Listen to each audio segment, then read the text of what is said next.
Ada bulan lalu ya, kemudian didatangkan juga dari Thailand. Ya. Itu udah gimana kondisinya? Itu kalau nggak salah yang di belakang kita ya.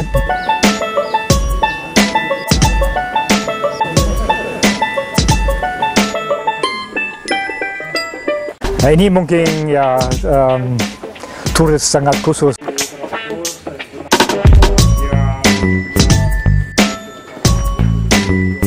Lalu sekarang kita banyak mendatangkan orangutan dari yang sudah disita tadi ya, ditangkap kemudian dibawa di sini. Ada pelatihan khusus juga yang dilakukan ya di Jungle School ya. Dan ada bulan lalu ya yang kemudian didatangkan juga dari Thailand. Ya. Itu udah gimana kondisinya? Itu kalau nggak salah yang di belakang kita ya. Benar. Oke, nanti kita lihat di sana. Nah, ini mungkin ya turis sangat khusus ya kan, karena biasa hasil penyitaan dari Sumatera, kadang-kadang di pulau di sekitar. Ini dua individu yang ditangkap tahun 2016. Jadi sudah hampir ya, 4 tahun lalu. Oke. Desember 16. Tetapi mereka ditangkap di Thailand, ya kan? Jadi ada yang coba bawa mereka ilegal keluar untuk jual di sana, hanya karena ini seperti apa namanya ya, wildlife trade yang sudah dimonitor dari instansi. Mereka akhirnya di Bangkok tahu di mana mereka mau dijual dan bisa disita. Hanya ya dari segi konservasi ya sayang karena proses hukuman butuh 4 tahun. Ya. Kalau kita lihat mereka sekarang sudah hampir usia sudah hampir 7 tahun, ya mereka disita pada usia 3 tahun. Ini usia yang paling cocok untuk mulai latihan kembali ke hutan alam, ya kan. Sekarang di usia 7 sudah mulai jadi sedikit sulit karena mereka sudah mulai cukup besar, cukup kuat, fokus mungkin sudah lari kemana ya.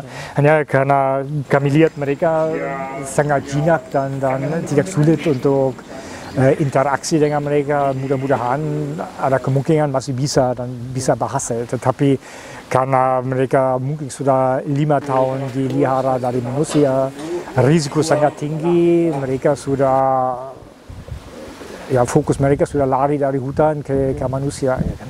Karena ini dari kecil diadopsi atau dipelihara oleh yang waktu itu tempat menyita itu ya, sehingga dia tidak mengenal lagi alam dia sebenarnya seperti apa. Itu karena mereka ya mungkin ditangkap dari orang dengan usia 2 atau 3 tahun. Ini memang masih dikit baik karena pada waktu itu mereka sudah mulai makan buah sendiri dan itu. Jadi harapan kami mereka masih punya dikit pengalaman apa bisa dimakan di hutan. Kalau mereka lebih muda lagi, kalau masih di usia bayi 1 tahun atau 1,5, di mana mereka masih sangat tergantung induknya, otomatis jadi jauh lebih sulit lagi karena mereka pada waktu itu hampir minum susu aja, masih belum mulai coba cek apa bisa dimakan di hutan. Jadi ya harapan saya mereka masih punya pengalaman dan kami hanya harus perbaiki itu daripada mereka hampir tidak tahu apa harus dimakan di hutan, ya kan? Karena ini jadi mungkin sama dengan anda dan saya, ya kan? Masuk ke hutan mungkin ada buah banyak, tapi di mana, bagaimana cari, ya di pohon yang mana, kapan berbuah, dan itu ada banyak pengalaman mereka tidak punya karena mungkin 5 tahun mereka tidak di hutan. Dan ini fase yang paling penting pada waktu berhenti minum susu dari induk sampai mereka benar hidup sendiri. Ini yang 5 tahun kritis di mana mereka harus belajar semua sendiri. Ya. Kalau musim buah sudah selesai, bisa makan apa? Mungkin bisa makan stem rotan, bisa makan rayap, atau ada beberapa daun yang punya nutrisi tinggi. Ini semua mungkin ya kalau ada sedikit. Jadi kami harus sebenarnya kembali ke usia mereka pada waktu 3 tahun dan coba cepat bikin seperti latihan kompak, seperti mereka cepat-cepat lihat banyak pohon pakan yang cocok, dan mungkin juga ada beberapa metode bagaimana mereka menerima akses untuk makanan, ya. Misalnya untuk sarang rayap, ya. Ini karena dia keras, ya. Jadi ya kami harus lihat ini bagaimana pecah, dan ada banyak metode, bisa lempar ke tanah atau bisa pukul pakai kayu atau gigit aja, ya. Tapi mereka harus tahu di dalam ada hadiah, kan, yang telur dan rayap sendiri bisa dimakan, tapi ya banyak nanti makan sarang rayap daripada coba tarik keluar. Jadi ini kita harus coba imitasi. Berapa lama butuh waktunya itu? Ini tergantung dikit, karena kadang-kadang ada yang cepat paham, atau walaupun mereka dari awal belajar hanya sedikit, tetapi ini sebenarnya tergantung karakter. Kalau dia terbuka, kalau dia tertarik ikut yang lain, dia belajar cepat. Karena sebenarnya yang guru paling bagus orang hutan kami sudah lepas sebelumnya. Jadi di jungle school apa kita benar bisa berikan atau latih sangat terbatas.